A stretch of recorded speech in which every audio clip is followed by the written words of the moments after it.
Olá pessoal, tudo certo? Hoje vamos corrigir alguns exercícios aí sobre análise das demonstrações contábeis. Então, considere as demonstrações contábeis da companhia Hering, DFP, ou seja, demonstração financeira padronizada, para as próximas questões. Aí temos cinco questões, né? Primeira questão: qual a análise horizontal das receitas da empresa nos últimos 3 exercícios, 2017, 2018 e 2019, ok? Então, pegando aí a DFP da Hering, a gente vai ter ali a receita, né?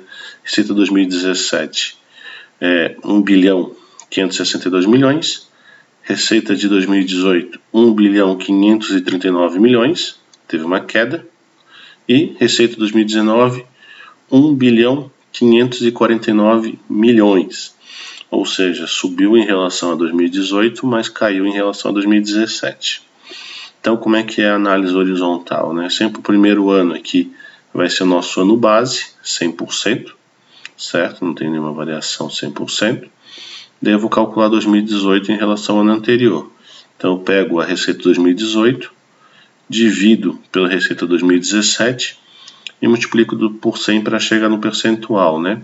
Então, a receita 2018 é proporcional a 98,54% das receitas de 2017.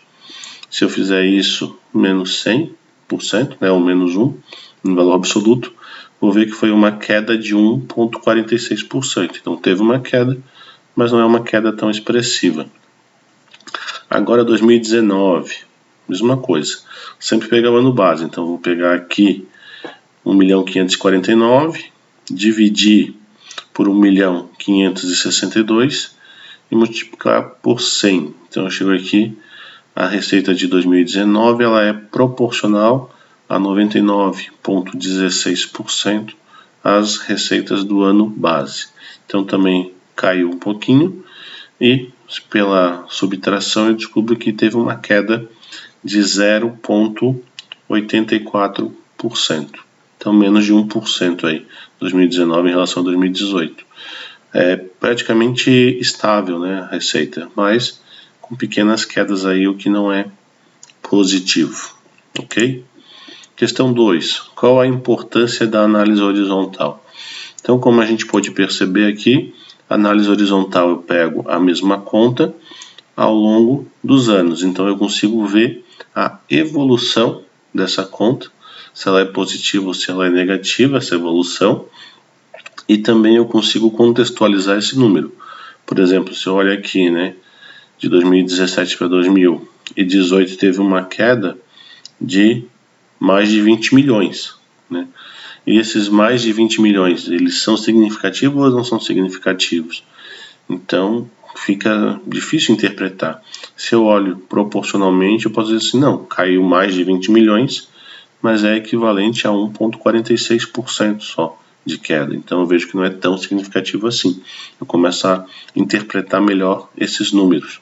Mas a questão da análise horizontal é ver a evolução de uma conta ao longo do tempo, ver a tendência dessa conta, certo?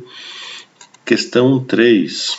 Por meio da análise vertical, identifique-se a proporção entre o ativo circulante e o não circulante em relação ao ativo total no exercício de 2019. Então, olhando a demonstração, né, a gente vai lá no balanço consolidado, o ativo total 1 bilhão e 811 milhões, o ativo circulante 1 bilhão 213 milhões e o ativo não circulante quase 600 milhões. Né? Eu vou fazer uma análise vertical, nesse sentido como eu está falando. Então eu vou pegar aqui o ativo circulante, dividir pelo total e multiplicar por 100. Eu vou chegar aqui em aproximadamente 67%. O ativo não circulante, eu vou pegar o valor, dividir pelo total, multiplicar por 100. Eu vou chegar aqui 33%. É curioso, o ativo circulante bem maior do que o ativo não circulante, né? Quase 2/3 de circulante e 1/3 para não circulante, normalmente é o contrário. mas isso acaba dando mais flexibilidade aí para a empresa enfrentar as crises, né? Ter bastante ativo circulante, certo? Essa é a proporção feita por meio de uma análise vertical. 4. Qual a importância, né? Qual é a relevância dessa análise vertical? Então a gente começa a olhar os números, né? Às vezes a gente não sabe nem se é milhão ou se é bilhão, né? Então o número solto é difícil de interpretar. A gente começa a ver proporções, quanto que ela faz proporcionalmente parte dentro do grupo, qual é o tamanho desse número, a gente começa a contextualizar, começa a ficar melhor essa interpretação. Então a relevância da análise vertical é ver a proporção de uma conta dentro de um grupo ou em relação a uma outra conta, certo? Questão 5. Qual a proporção entre as ações preferenciais e ordinárias na empresa em 31 de dezembro de 2019? Então, ali na demonstração financeira padronizada, eu vou ter dados da empresa, né, o primeiro item antes das demonstrações contábeis, e vai ter lá o número de ações. A empresa pode ter ações ordinárias e ações preferenciais, sendo que as ordinárias elas dão direito a voto numa assembleia, e as preferenciais elas têm preferência em dividendos, mas não têm direito a voto nas assembleias, né? Se a gente for ver o caso da Hering, são todas as ações ordinárias, 100% de ordinárias, não tem preferenciais. Aqui embaixo ela fala em ações em tesouraria. O que é isso? São ações que a própria empresa comprou dela mesma, né? Por algum motivo, às vezes vai excluir, às vezes vai revender, né? Tem alguns elementos aí que pode gerar essas ações em tesouraria, mas ela tem aí um pouquinho de ações em tesouraria. Mas isso não é a pergunta é sobre as ações ordinárias. São todas ordinárias, 100%, ou seja, toda ação da companhia Hering tem direito a voto e não tem ações preferenciais. Certo, pessoal? Com isso, damos a nossa missão por cumprida e bem cumprida. Até a próxima. Tchau, tchau.